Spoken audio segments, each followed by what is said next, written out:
going on, everybody? Rob here, jack of all trades, master of none, also known as Trev2323. The project I was working on, sometimes I start them and I don't really finish them kind of right then and there. But this really hasn't been no hurry, but I do want to show you this. This is actually the middle of my attic of my 1910 Chicago bungalow. Okay, one thing about the history of my attic up here is that the lady we bought it off of was a senior citizen lady, and her husband passed, and she actually boarded merchant marines here in the house. So in the front part of the house, there's a bedroom, and in the back part of the house, there's a bedroom. This is just like a board, a fiber board that the ceiling has on, and there's insulation in the fiber board. But it's like an older blown-in insulation, so this is a whole can of worms I'm not tackling right now. What I did want to put up was these knee walls right here. Alright, there's a radiator in the back room, and the walls of the back room, the knee walls in the back room, were insulated. Now the knee walls in the front room are not insulated, so eventually I'm going to have to knock those out and re-insulate them. And actually I went behind the walls to go see, and they're not even 16 on center. They're like 24, I mean they're like really far apart. They're not even 16 on center. So what she did was, a lot of the merchant marines that she let stay here did a lot of work on the house. That's why in these walls and everything there were spaghetti wires like crazy. Now I went through a VA loan to get the house, although if they're plaster walls, they don't go into the walls or whatever. But if you do have new drywall, it should be up to code. Okay? With these walls right here, when you used to come into the attic of the middle room, you actually, I mean, it was cold. I mean, even with the radiator right here, it was cold. These knee walls weren't here, so the roof pitched all the way to the back where the soffits were. Granted, it was insulation, but it was still cold. So what I did is I put these knee walls up 16 on center on the back, and then I insulated it with like a R20 insulation. I prefer the rolled insulation with the flaps. So the flaps overlap on the 2x4s, and then you staple them in. Then I put a sheet of plastic, and then I put the drywall up. Okay, so I'll show you all around in a bit, but what I wanted to show you right now is the drywall tape that I prefer. Let me get this out the way. The drywall tape that I actually prefer is the self-stick knit drywall tape. And this is self-stick. Now there is the other paper drywall tape. With the paper drywall tape, you have to put a bead of joint compound down first. This is the joint compound I'm using right now. Believe it or not, I'm just using this because it was close by, and I bought it from Wally Ward. Pro Form Professional Lightweight Joint Compound. I do prefer lightweight joint compound. So with the self-stick, it's a lot easier to use because all you do, you don't have to put it on the screws. All these screws right here, you don't have to put them on this. All you got to do is put them on the joints where the compound comes together. So you just put it on the joint where the compound, where the drywall comes together. Try to get it centered, and it sticks on by itself. I mean, that's really, really good. Better than the paper. I mean, I swear by this. Better than the paper tape. I don't really prefer the paper tape. I prefer this. I see a lot of industrial companies, they have the paper tape machine that it's already wet when you pull it out, and then when you get to the end, you just cut it off, and that's stuck up there. That's good. That's stuck up there, and you just put a light piece of compound on it. One of the harder things to do is the corners. Now this right here, I actually foam filled with spray foam in here where this met this. There was no stud on this line in here. No stud or whatever. So this is built with a wall that was here, but I put it a little closer together. The 2x4s, I put 2x4s closer together to fill where I could screw them on really stable. But up in here, I put spray foam in there so I wouldn't have an air gap between these two right here. So this right here, I'm not going to paper tape. This right here, I'm actually going to put a wood trim right there where you can't see the difference up in there. Drop my knife. Glad it didn't go on my foot. But with the paper tape, let me see if I can go. Yeah, you can see it. In the corner, it's the same thing, but you have to get a nice corner in there. Push it all the way in the corner. All the way down and make sure it's even. This is an inside corner. Or outside corner, you're going to use the corner bead. And I'll show you the outside corner and corner bead. But you smooth it and you get it inside the corner all the way down. And then of course when you get to the bottom again, you just get your knife or your cutter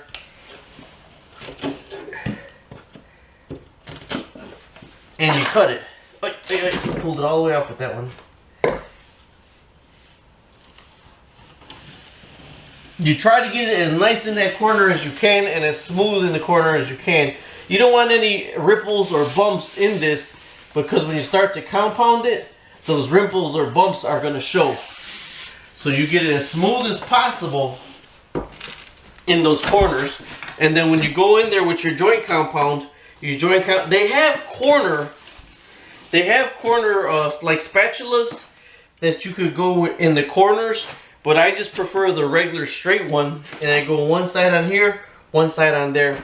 Now when you put your compound on, you make sure that you do it light. When you put your compound on, let me get back over here. Try to get focused again here. When you put your compound on, I don't got my spatulas up here right now, but you have the one small spatula that you put a thin coat on, your first one, and you let it dry for 24 hours. Thin coat like this, really smooth. You let it dry for 24 hours. Then what I normally do is I have a lightweight sanding sponge and I just knock down all the big stuff. Just knock down all the big stuff, not sand it all smooth, just knock down all the big stuff. Then the second day you have your wider spatula and you do another light coat, just a light coat. Make sure it's smooth on the edges of it, really. And then after the third day when you come in, you kind of knock down all the high spots. And then the third day you have your bigger spatula and you come do your bigger coat. Now I'm going to do that. One other thing I wanted to show you also was your screws. If you got a screwdriver, you just go over your screws and make sure you don't hear it. It's called clickers. If you didn't put your drywall screws in all the way, you'll hear a click, click, click, click, click, click, click. That means your screw's not all the way in, and that'll show through your compound, so you got to get a Phillips screwdriver and go little by little to get it in. But I wanted to show you this joint tape that I use. I prefer to use this joint tape, then I'll show you. I mean, it's still a mess. I'm still working around up here, but I'll back out a little bit so you can see. That's the door to the front room. That was there from before. I got the door frame I kept, so I'm going to put the door frame on. Now the ceilings are that fiberboard I was telling you about. Okay, but I did spray foam all over the ceiling. So with the spray foam, I'm going to go ahead and just paint over that. That outlet I put on. Now this outlet right here, when the Merchant Marines were here, whoever was living with the lady, they had the outlet right here, just in the middle of the fiberboards. So actually it wasn't even attached to a stud, so I moved it over, attached it to a stud. The radiators, the original radiator with the house, apparently, well, maybe not the original with the house, but one of the people put it in. You could tell because how it's running over here is pretty crazy. The other bedroom, there was a wall right here that this was supposed to heat both bedrooms, but it really didn't do a good job in the front bedroom. We got a space heater in there, but nobody uses it right now. So it's not even on right here. I did run behind that wall. I ran the cable wires, the electric wires on down to the breaker box in the basement and everything. I went through one of the closets in the house to go ahead and do that. Either way, I wanted to show you. I mean, if I could do this, anybody could do this. I'm not a professional. I didn't go to school for none of this. This is just what I kind of learned. And the more you do it, the more you're going to learn. The knee wall I built up right there. There's a knee wall. This wall right here was just a rail. And what I did is I framed in the rail, and then I'm going to put a nice decorative top over it. And see over there, it's not even painted yet. It'll make a big difference when it's painted. I'm not going to tackle that ceiling yet, because that ceiling, I'm probably actually going to pay somebody to come in here because I don't want to deal with that insulation myself. Okay, now that's the other bedroom right there. And that's the one that's actually insulated. This bedroom over here, the whole thing is insulated. My son has it like 75 degrees. I get so upset about it. But if you see the two different colors of drywall, it's because the other drywall that I had. I mean, this is basically all drywall that I left over. I bought 1, 2, 3 sheets of drywall. The rest of it I had left over. So I just came up and started doing this. Now this is the stink stack for the house. You know what a stink stack is, right? When people use the bathroom. This is what makes the water flush down to the sewer and gives you the breathing room. I thought about just framing and building something around here, but reality is I'm not going to do it right now, but I would love to cut that pipe and put a commode and put a sink up here, but we'll see how that happens. The floor is going to get done, but I'll show you when this room is done. It's going to look like a completely different room because we are going to carpet it. So either way, thank you very much for watching, and I'll keep you posted. I'll shoot a video when I start putting the compound on.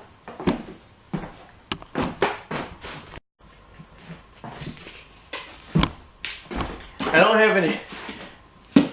have any new corner bead, but I wanted to show you this. This is actually corner bead. Alright, they sell the paper one and they sell the metal one. I prefer the metal one.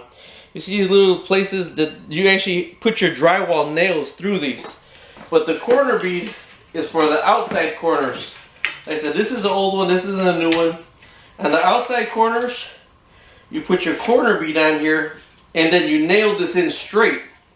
And you're able to compound on the side of this corner bead. This is one that I ripped off from the basement. I had to redo something in my basement, so I tore the corner bead off, so I did have one extra. But this metal corner bead gets nailed with drywall nails into the corner, and you had perfect corners. And this is actually for outside corners. Alright, now I was having somebody help me with my drywall, teaching them how to drywall, and as you can see, their measurements weren't on to find the box. Okay, these wires are off right now, so I don't have to worry about that. But what I did is I spray foamed in there because you do get a lot of air leaks from around your box, around your electric box. So what I did is I spray foamed in there to make sure that I wasn't going to get any air leaks. But after you spray foam and everything, that does look nice and dandy, but you actually should put some tape across that so you can compound that also. Because that will show up if you just try to paint it. So you're going to have to smooth that out and compound that also around where the air leak was right there. I'm almost done. I just got a wall up there that I'll put some compound down.